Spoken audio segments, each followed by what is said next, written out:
Hello, everyone. My name is Jennifer Book. I'm the Assistant Director at Sandusky Library. Welcome to our program entitled Hansel and Gretel's Perilous Journey and Why People Love Scary Stories. I'd like to introduce our speaker, and then I will turn the presentation over to her. Mary Ann Bencivago is an arts analyst, and writer in the arts and humanities, including in folklore. She studied creative writing at Bowling Green University and depth psychology at Pacifica Graduate Institute. She has taught English, college English, folklore, and children's literature classes, and preschool arts programs, and has written for newspapers and arts and entertainment and human community interest articles. She enjoys writing fiction and poetry, nature, family life, and being a grandmother. I'm now going to turn it over to our guest speaker, Mary Ann. Hansel and Gretel is another very popular fairy tale, and it also comes from the Brothers Grimm in Germany, as does the ash puddle from the Cinderella story. And the Grimm brothers' versions of fairy tales that they wrote down were recorded from the oral tradition. They were tales that had been passed down from generation to generation by word of mouth, before books, before publication, before radio, before TV. It was their entertainment. Yet these tales told a lot and reflected a lot about real human life, and no different than stories do today. And in this Hansel and Gretel tale from Germany, it's good to pair it with why people love scary stories, because this is such a scary story that we wonder, are we really going to read this to children? Some people do, some people don't. Depends on how they feel about it. But when we adults think back to fairy tales, we remember our childhood tales of enchantment that we've read, or that our parents read to us, or grandparents, or caregivers, hopes, dreams, and wishes. But we usually think of all the pleasantry involved in the enchantment of the tales. And we remember the evil witches, but they don't scare us so much anymore. Sometimes the reality of those tales is very different. They are often very scary and even violent. In Hansel and Gretel, there is a lot of cruelty and violence. We might ask ourselves, why are we amused by fear? We'll get to that later when we look at why people like to be scared. But in this presentation, we will look at that cruelty and violence in Hansel and Gretel, which is, as I said, one of the most popular and well-known fairy tales passed down through the ages. We'll look at the cruel abuse in the plot of this tale of evil plotting parents and of the Wicked Witch and her evil plot. And then we'll go into part two, which will look at what makes such a gruesome tale so popular as a story told even to children at an early age, and what are the functions of the themes in this tale, or in other words, why people like to be scared.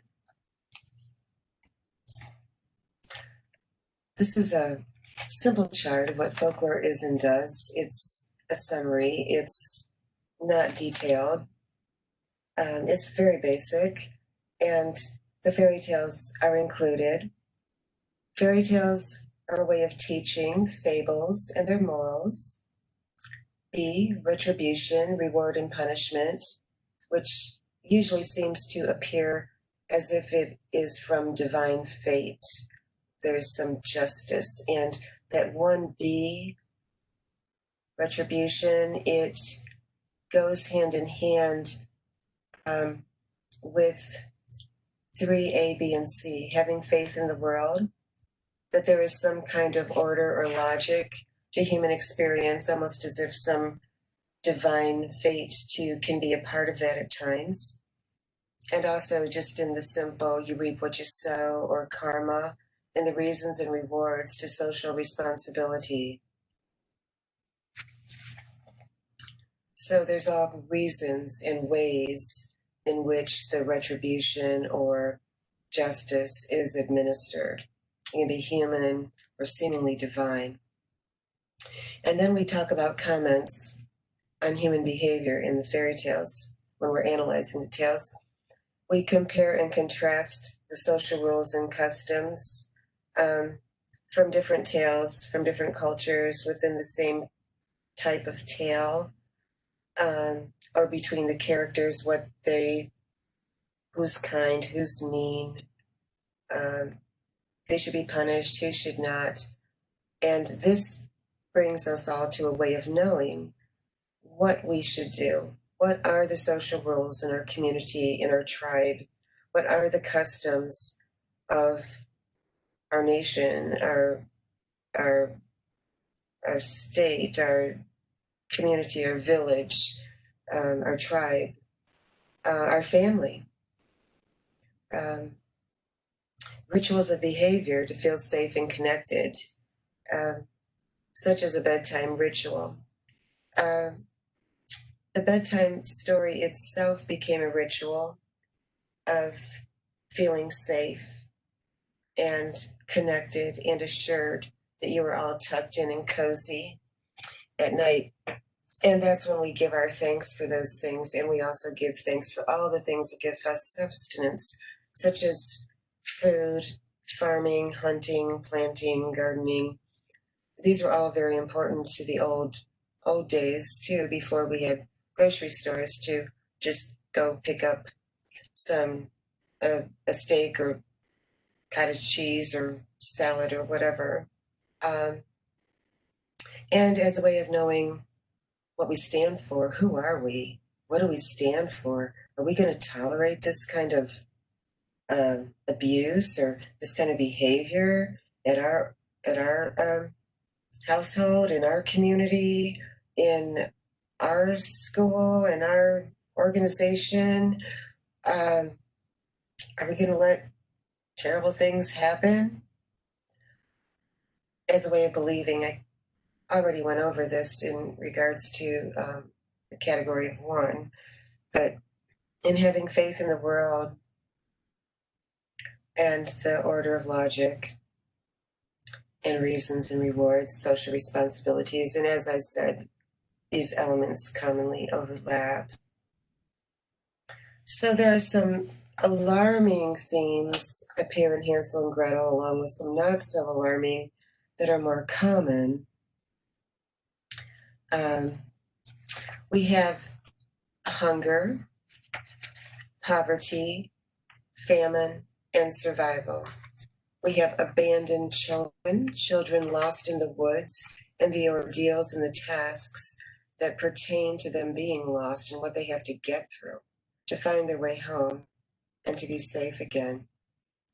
The tasks and ordeals lead to the motif or theme of heroism.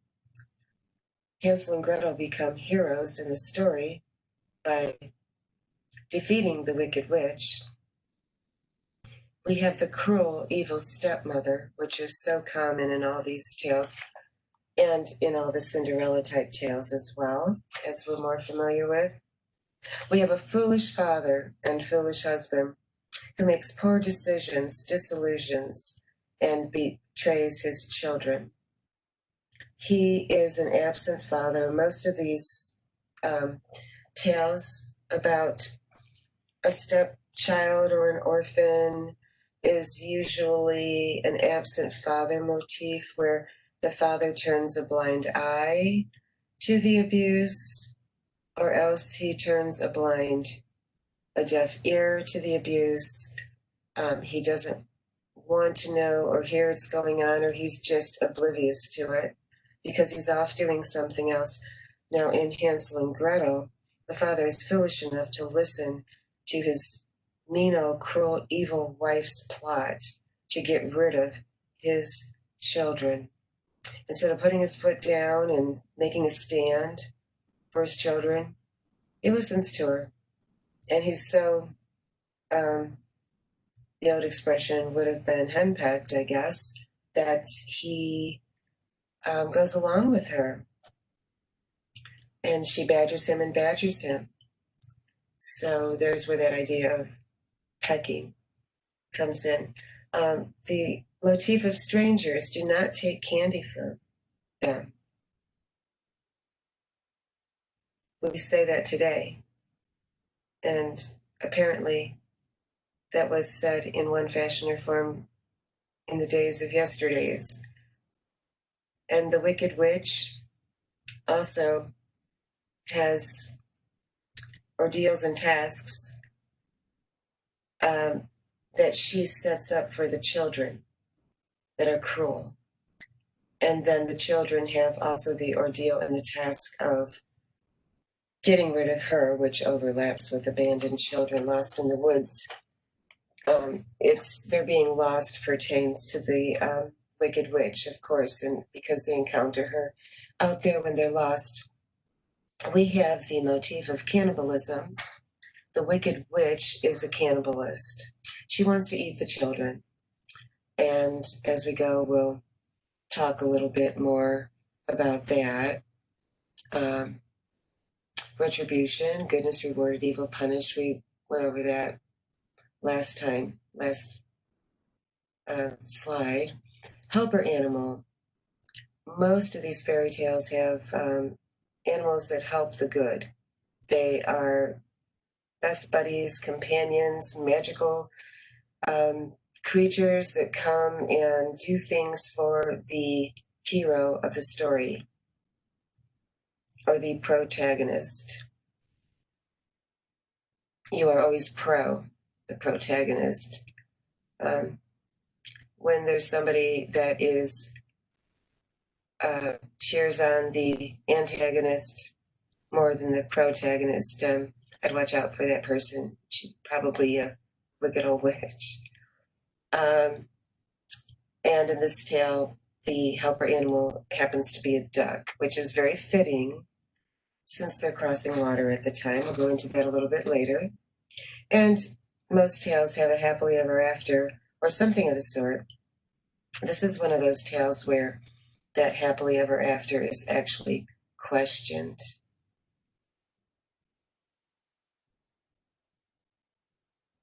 So when we looked at 2C, we looked at what are we made of.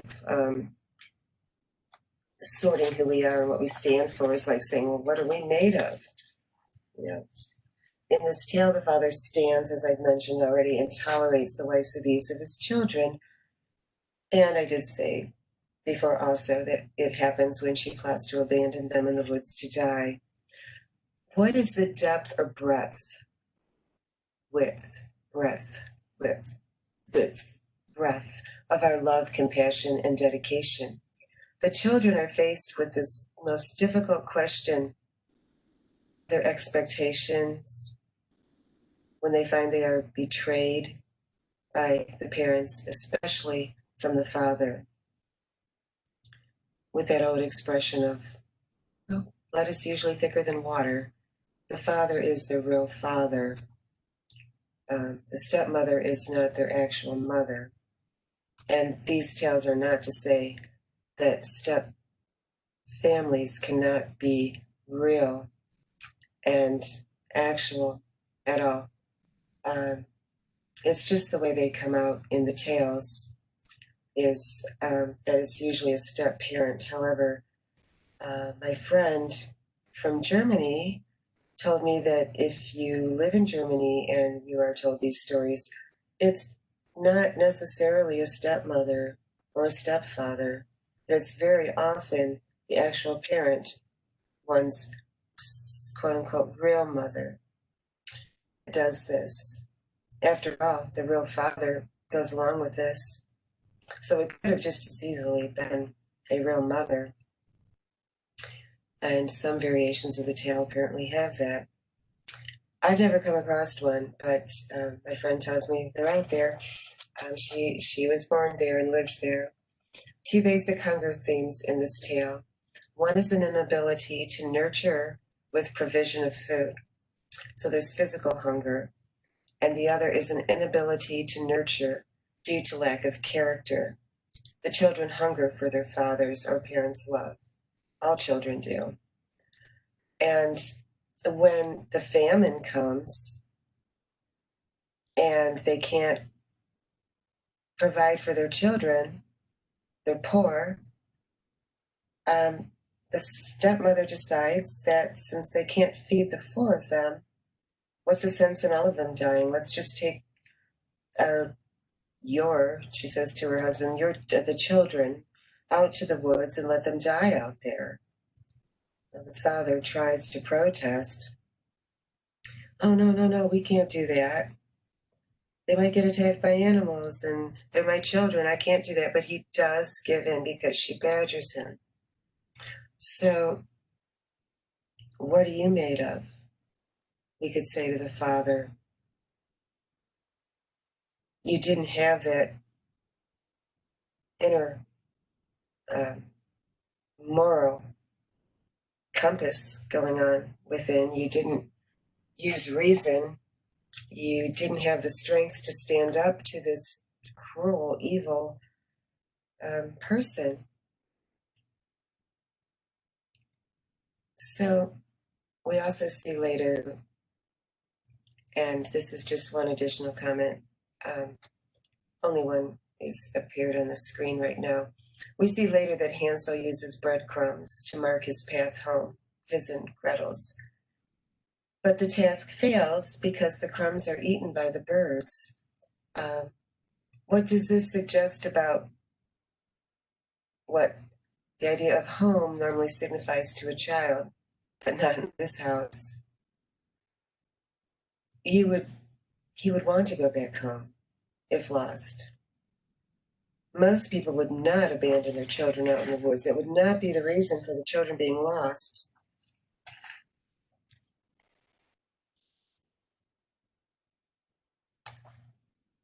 And when the birds eat the crumbs, he loses his way home, which shows that it's that old idea of you can't go back home, you can't go home again.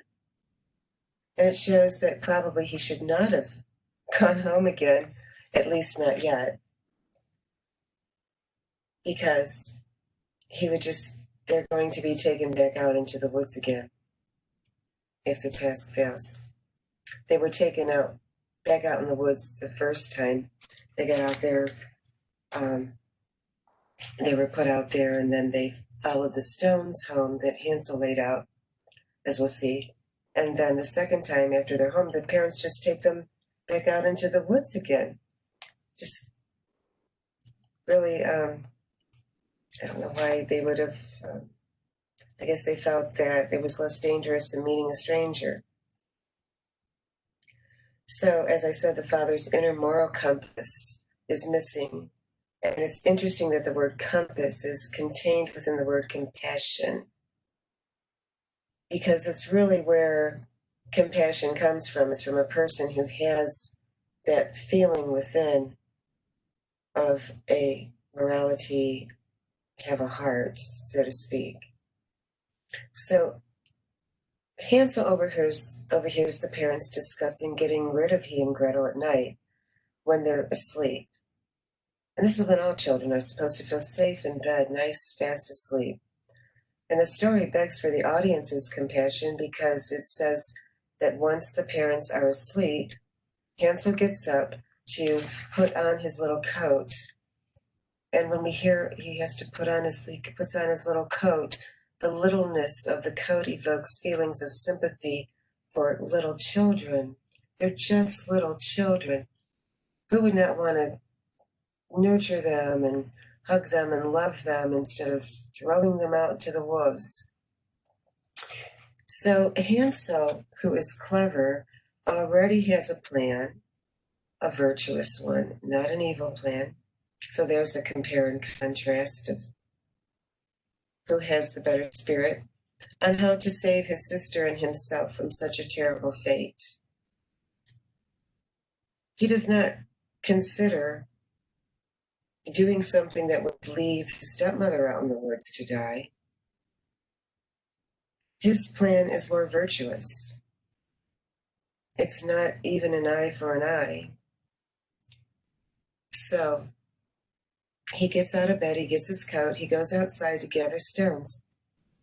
And as he's gathering stones, we know that he's gathering his inner guidance. The direction has already been given him, this plan. Mentally, he got the idea, and it's also the direction that's going to find them, their actual direction home. So this actually contrasts the sense of direction and inner guidance that the parents lack. So we see again how the fairy tale has a way of teaching, has a way of knowing, and a way of believing. From now on, the children will know, and children who read this will know, that they can mark their path if they're lost. If they don't have stones, they can make visual markings, landmarks, for instance, unless one can't see the trees in the forest, to get to the forest, to see the forest through the trees. If everything looks the same, of course, in the woods, it might be hard. People get lost that way, but nowadays we also know to bring a compass. And we will see that there is a reason and a reward to the responsibility that they had by being virtuous and not making up an evil plan.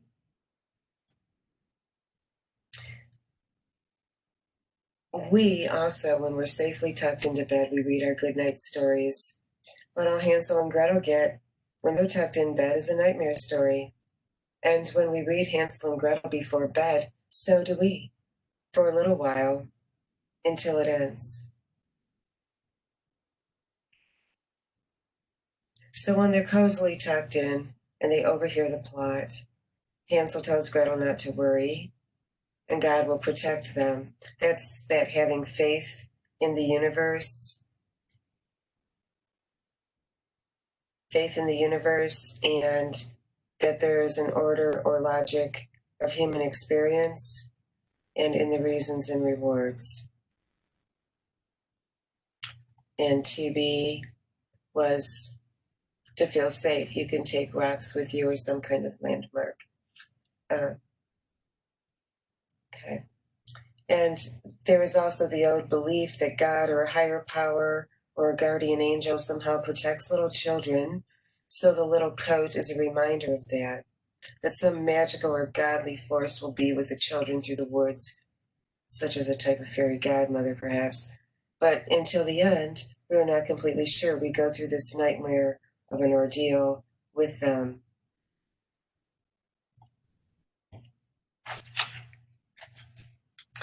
We have lessons in trust and deception for a child who reads this tale. And when they encounter the candy cottage, the gingerbread house or candy cottage, it's way, way, way in deep in the woods. And this is the second time they've been taken out there. The first time, they weren't quite as deep in the woods. They fell asleep at the fire, found their way home from the stones. Parents take them back out.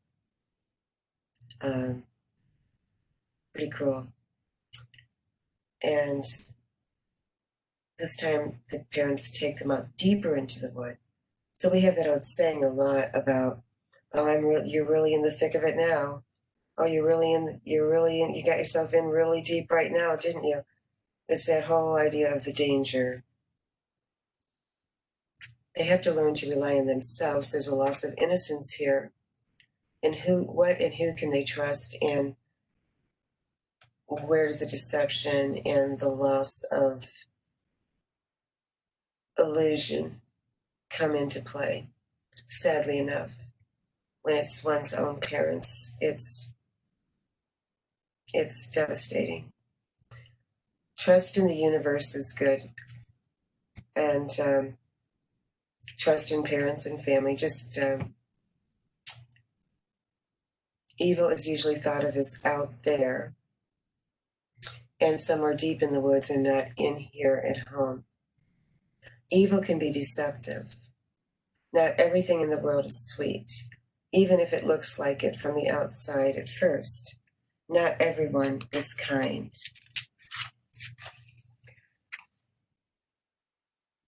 They both had to be clever, Hansel and Gretel, to trick the wicked witch in order to save themselves. So that there's order in the world, we have to put this in order. Who are we? What do we stand for? We can be deceptive at times when our life depends on it. We can lie. What a thing for a child to face for the first time, or any time, whether facing it in a book and figuring out that life is actually like that sometimes, and that there is a type of abuse out there in the world, which, as one who's, and as every mother and grandmother out there would attest to, there's nothing that would make one more sad than the abuse of a child. So, in any case, they have to be clever. They lose their innocence. What a way to have to grow up. So there's a lot of tricksters in this tale, and we see that the trickster motif or figure, one who's tricky and clever, it's not always bad that they do that. What is bad here is that it should be a given that one can trust one's parents. Hansel being smart enough to use the pebbles to mark the way home is smart, very intelligent, but having trust in one's parents should not really have to rely on a child's intelligence or amount of intelligence. When are they going to develop that intelligence? At age 1, age 2, age 3? How old are Hansel and Gretel? 6, 7, 8, 10? So the trust that would be in the parent should be a given. It should not need to be questioned, figured out intellectually.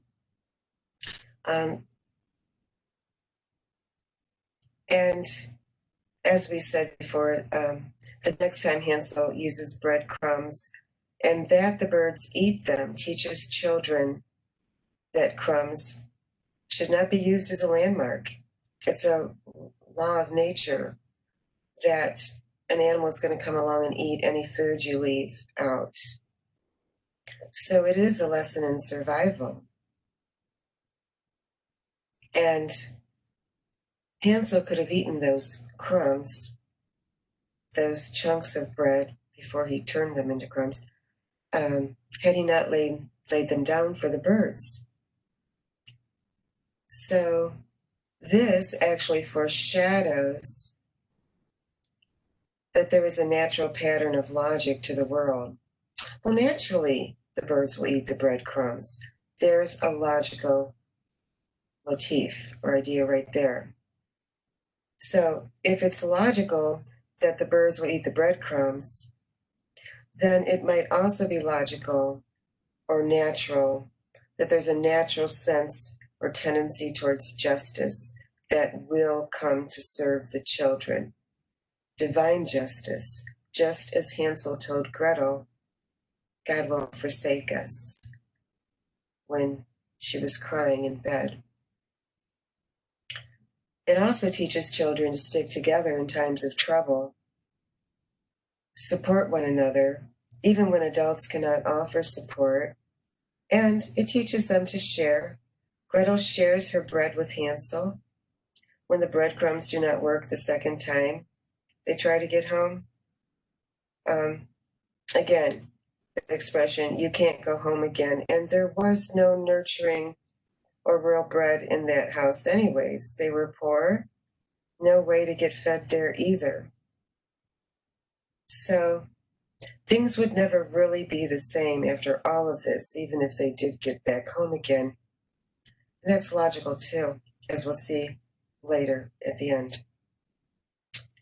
So children learn through fairy tales that life is not always pleasant, perfect, easy, or kind, that there are dangers. Furthermore, we would hope these dangers are out there, as I also said earlier.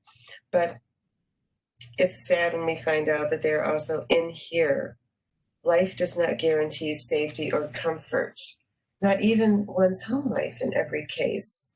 How awful. Children are taught through fairy tales to persevere through life, regardless of one's circumstances or of what they encounter, to have hope and faith.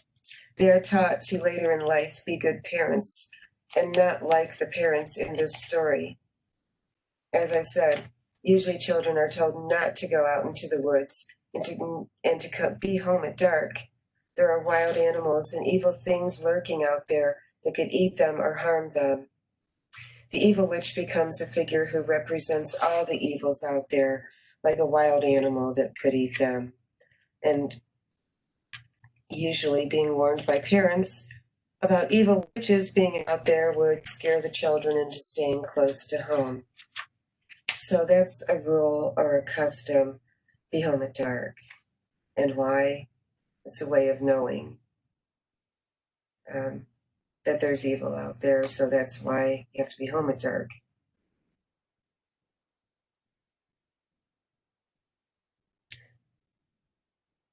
And we also have to consider that the idea of not everybody being kind and to not take candy from a stranger, that this should be true even when all we have are breadcrumbs to eat. Who do you trust? Do you trust teachers, authority figures in public places? And that's usually who we would trust, who might be a stranger. Taught to trust policemen, firemen, doctors, nurses, EMTs, teachers, authority. You are so cute, I could just eat you up. Oh my God, did your parents ever tell you that when you were little, or your grandparents, aunts, uncles, or family friends ever say this to you while pinching your chunky cheeks? This is a theme of cannibalism in Hansel and Gretel, mainly of the Wicked Witch, but there are some other considerations here. As the witch has her, well, let's see, as the children spend time with the witch, not really by choice. At first, the witch feeds them this delicious, wondrous feast of pancakes and syrup and all kinds of yummy things. She's only trying to fatten them up so that she can eat them. She has a tendency to eat children who find her house out in the woods that unfortunately stumble across it. And with any repetition, possibly, of the cannibal theme in this story, is that when the witch criticizes the children with the same words, such as if they drop a piece of firewood or can't get the oven doors shut or this or that, the wicked old witch says, "You silly fool." And this witch sounds like the stepmother. The stepmother sounds like the witch. They're mirrors of each other. In one, the evil is out there, out in the woods somewhere. In the other one, it's in here. Both ovens in both houses give no love. Both are devouring ovens. One is a devouring witch who wants to eat the children, but the stepmother herself is what is also called a devouring mother type, devouring the children's well-being and their feelings of being loved and safe. She devours up their pleasant things in life, their good fortunes of a good future, possibly ruins them for life. And with her cruelty. So, one way or another, this stepmother in this tale is a devouring mother. I don't know if I'd want to hear that as a child. You are so cute, I could just eat you up. And some people might not like it that somebody would say that to a child who could not understand that it wasn't real. I've known people who did not like it, that other people said that to their child who was only 1 or 2 or 3 or 4 maybe. And at a certain age, and kids realize that that's just an expression, but these expressions can be pretty scary and just might give a child nightmares right before bed.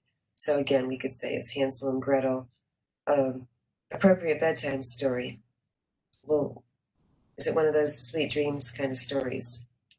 It ends well, but meanwhile, back at the witch's house, there's retribution. Reward for good and evil is punished. In the witch's house, they discover riches in a chest because after Gretel pushes the witch into the oven and bolts the door, and the witch gets cooked up in her own evil plot. It's the chest. You could, instead of the treasures here in this box, you could almost picture someone being shoved into the oven when she does that. It's very graphic in the story. So the witch is shoved in the oven, and in return, as the oven shuts, afterwards what opens up is this box full of beautiful treasures. So they're wealthy. They will never have to go hungry again. This good fortune that appears at the end was foreshadowed earlier in the tale, that when Hansel laid down the stones for this path, marking his pathway home, they shined like coins. So that shining coin or coins in the dark forest serves as glimmers of hope. Because if you've ever been in the Black Forest, I have not had that good fortune, but from what I hear, it's just so dark and so deep that when the light does come through, it's just kind of like a piercing, bright light that would break through the trees. It's so dark that the light in contrast is just seems so bright. So they would shine if the sun is shining down on the stones or the moonlight. And the world is logical after all. After all these ordeals, we have the end, things being settled. This tale does not end happily ever after. It ends with, and they lived as happily as possible. There are tales of this type where the happily ever after is reserved and this is or omitted and this is replaced happily as possible, because in this case it is only logical that the father will have to live the rest of his days with his children, with his grief and regret for what he has done. He will have to bear for the rest of his life every time he looks at them, thinks of them, hears their laughter, puts them to bed, the remorse that he has. The feeling of that is his punishment. And it is only logical. Does he deserve it? Yeah, he deserves it. I think so. It's only logical, too, that the children will never feel quite the same about him. They might trust him now that the stepmother's gone and know that he would not make such a poor decision without the stepmother. But the fact still exists that he did put her above them. And I guess they would pray, God help them. I guess they would pray that they don't get another stepmother, that he doesn't marry again. He probably would feel too guilty to do that. Who knows? I suppose that would be another foolish foolish person motif. With the psychology of the human experience embedded within these tales, often as a happily ever after, as we put our children to bed, the fairy tale itself, as I mentioned right at the beginning of this presentation, becomes a ritual of behavior, a bedtime ritual to feel safe, tucked in, and connected. Children sleep more comfortably knowing that there is a logic and order to the world. They believe in good and evil. They like either or. It helps them weigh things when things are either or. It helps them make decisions. The fuzzy or gray areas are not as easily understood yet. They might be sensed, but the child and the child's mind gravitates towards an either or an or, a good or a bad. They like absolutes. And that's why the woods represents where they shouldn't go at night, boundaries, what's out there, staying close to home. In this case, that didn't really do any good, but in most cases it would. And so from there, lastly but not least, the duck and the helper animal. The duck is natural as the helper animal in this part of the tale because they have to cross water. The duck appears as a reward to help Hansel and Gretel across the water. They were kind in nature, and after all, Hansel was also kind to nature in the way he fed the birds.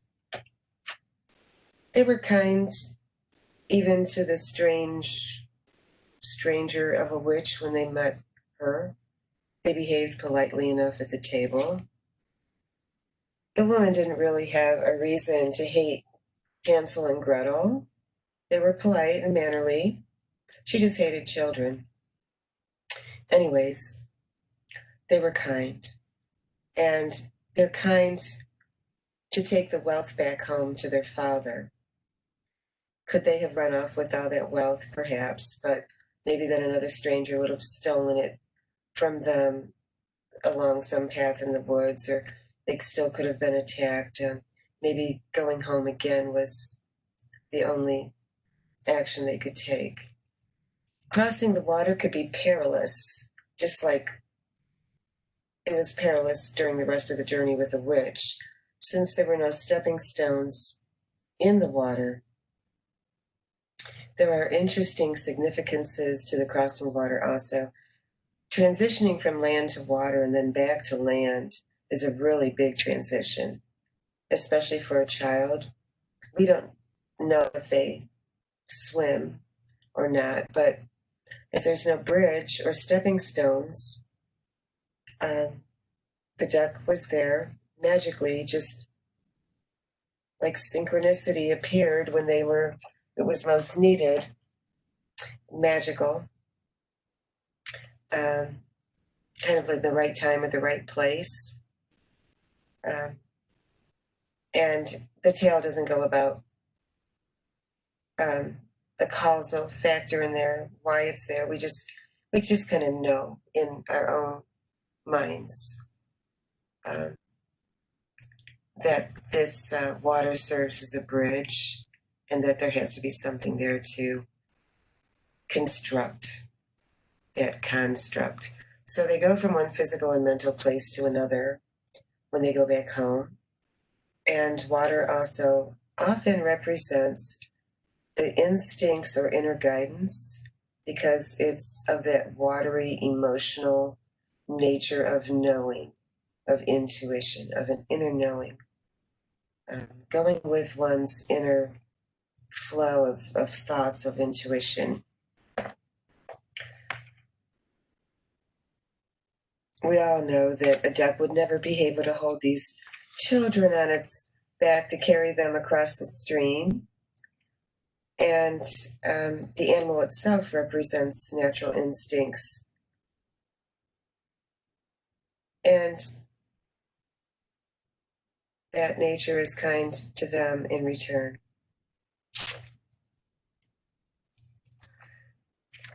Well, do we want to read Hansel and Gretel to our children? If so, at what age would we feel comfortable doing that? Everyone's different about that. Some people think nothing of it. Other people want to wait till the child is older. But why do people like these scary stories, whether as children or adults? Some children hate the scary stories before they go to bed, but want them during the middle of the afternoon. We all have things that we fear. Some of us fear snakes, some of us fear spiders, some of us fear the dark. We fear a claustrophobic tight place, elevator, a long drop, a cliff, a roller coaster ride, or as known quite commonly, death. When we pay our $4 or $5 at the movie theater, as Stephen King has said, the famous horror writer, when we sit ourselves at the 10th row center in a theater showing a horror movie, he says that we are daring the nightmare. I did try to embolden those words, daring the nightmare, which is why in parentheses it says emboldened mind, and that Stephen King didn't write it with the emboldenment in it. But daring the nightmare, I think that's such a great phrase. Why do we dare the nightmare? Well, it's quite simple. For one thing, King says, just to show that we can. We can face our fear of snakes without having the direct and dangerous experience of that snake. It is framed within a cover or within the margins of a book or within a story, in a film, in movie frames, or just like it is framed within a cage at a zoo and it can't get out and reach us in our real life, so it's fantasy. Does that really tell us why we like the sensation, perhaps, of being scared? We know we want to show that we can and to experience it without having any real danger. Why do we like that rush of that fear? Well, we dare the nightmare number one. We like to prove that we're not afraid, to show that we're not afraid. We might want to prove it to ourselves, or we might want to prove it to others. When we tell a ghost story at a campfire or a slumber party, we're showing that we are not scared while we're busy scaring others and daring them to dare the nightmare, just as we're daring ourselves.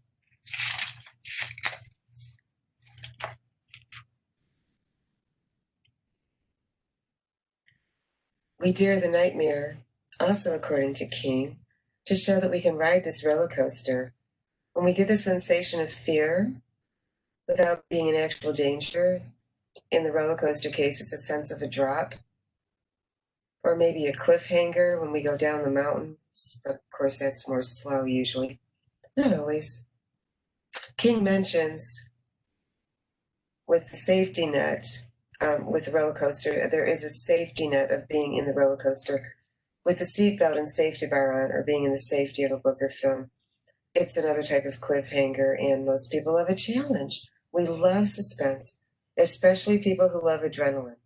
Some psychologists say, and I think Stephen King said also in this article, that the older we get, the less we might want to experience the nightmare. Do I really want to watch Freddy Krueger as old as I am now?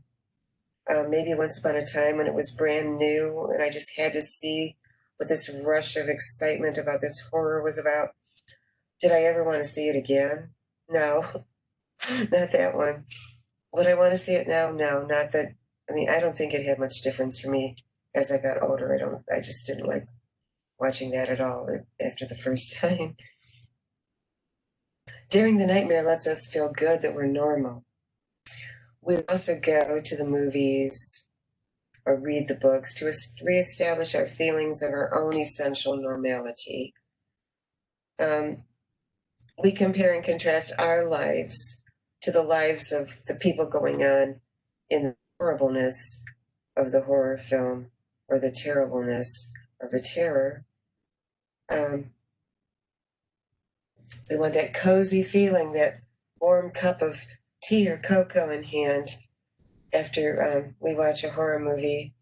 We want to know that we're as normal as apple pie and orange juice, right? We know that we are not that wicked witch. We don't want to see a reflection of ourselves in her face. We know that is not our wicked house.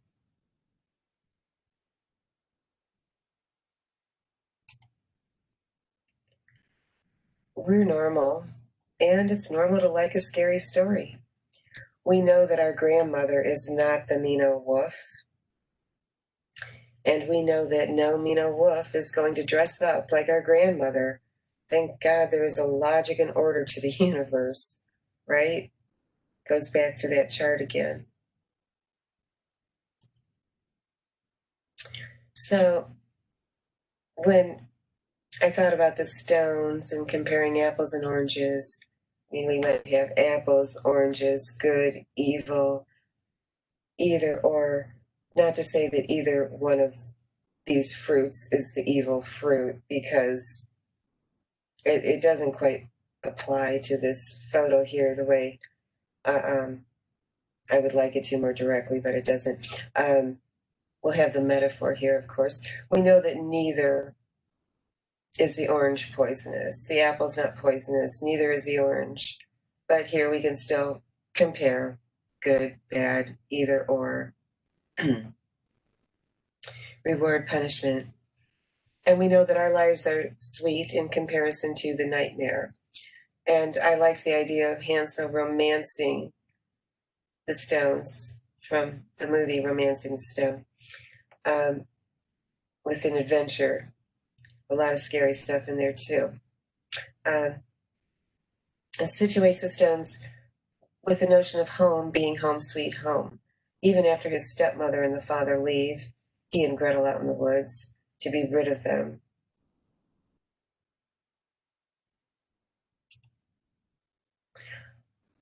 Why do we crave this horror? We crave it like popcorn.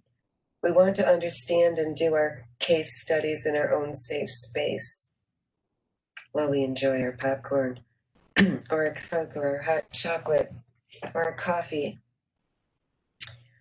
The first time I ever saw Carrie, Stephen King's Carrie, when the film first came out, I was a young teenager, and I had popcorn in my lap, and when Carrie's hand reached up from the grave under the ground, when after she's dead in her grave, and it just, I, in sympathy with her, or in fear of her also, of course, but I had a point about the sympathy I want to make. My own arm went modeling itself after her. My popcorn went flying in the air. It was all over the place, mostly just within our row. I don't think it got on the people in front or behind me too badly, but it was all over the floor and everything, and I tried very hard not to laugh. The thing is, Carrie, we felt sorry for her even though she was scary. And, you know, some characters that are very, very scary, like Frankenstein, when we know the real Frankenstein story, that he wasn't really an evil monster, then we feel sad for Frankenstein, for the monster, and we feel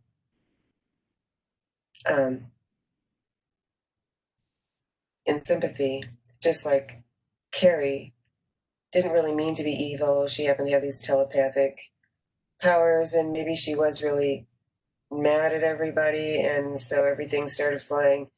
And then when when she does die and her hand comes out from the grave. I was scared, but all along I also sympathized with her. Now, usually when you have the evil villain type, the murderer, the monster, anyone who actually sympathizes with that character, as I said earlier, who cheers for the psychopath, you might want to wonder, or look out for them and wonder if they're evil witch. Why we dare the nightmare, we sure and reassure our humanity by being normal and that we're all in this together. We're all human. There's a universal human condition. We all have to go through some things sometimes that we don't like, that are scary, or we have challenges along the way. And sometimes bad things do happen to good people, as well as sometimes,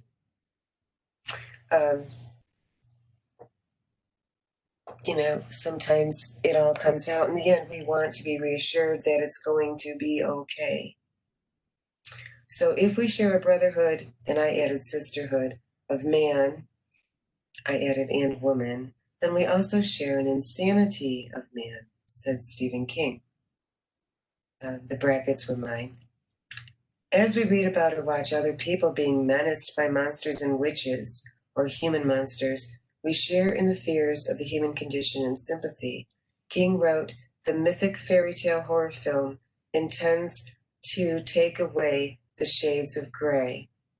It urges us to put away our more civilized and adult penchant for analysis, to become children again, seeing things in pure black and whites. It's what I was saying earlier about the either or and the absolutes. It may be that horror movies provide this psychic relief on this level because this invitation to lapse into simplicity, irrationality, and even outright madness is extended so rarely. We are told we may allow our emotions a free rein, or no rein at all, in the horror film, in the frame where we can't do that anywhere else. Not that we all want to go out and hurt somebody. It's not like that, but we know that the hurt can be out there, and we know that people love to see ghosts and skeletons, vampires, werewolves, monsters. There's something about the popularity of that's a big thing to explore. So when we do explore that, oh my goodness, this alligator here. Why does that happen? It deliberately appeals to all that is the worst in us. And those are the things we need to explore. It is morbidity, unchained. Our most base instincts are let free. It's like lifting the trap door in the civilized forebrain and throwing a basket of raw meat to the hungry alligators. They're swimming around in the pool underneath.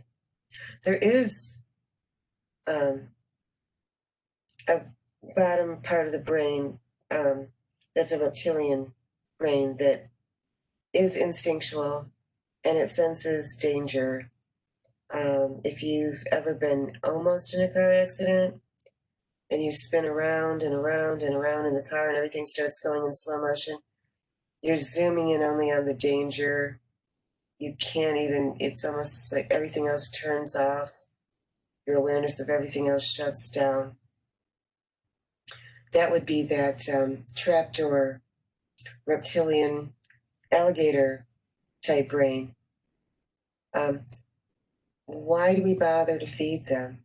Why would we throw a basket of raw meat to a ugly, hideous creature? I guess it's not ugly if you're another alligator, but I see one and they're one of my least favorite animals. why bother? Because it keeps them from getting out. If they're going to be busy eating down there and they're full, they're not going to come up through the trap door and get you. And it says, King said, it keeps the alligator down there and it keeps me up here. He adds that it was Lennon and McCartney who said in their famous song, All You Need Is Love. And he said, I would agree with that, as long as you keep the gators fed. This was retrieved from a document I found online at the following. If you want to read the whole thing, I covered, it's a very short article, and I covered almost everything in it. In fact, I quoted so much of it, maybe perhaps too much of it. Luckily, at least I put the resource up there since I quoted so much of it. Luckily for Hansel and Gretel, they did not have to keep the Wicked Witch fed. What was that trap door? That oven door shutting, that the witch wanted to shove Gretel in it when she told Gretel to turn on the stove, and Gretel said, oh, I can't get in there, I don't know how to get in there. So she tricked the witch, and the witch says, oh, you silly fool, I'll have to show you how to do it. So the witch starts to tuck her head in there to go, and Gretel shoves the witch into the oven and bolts the door.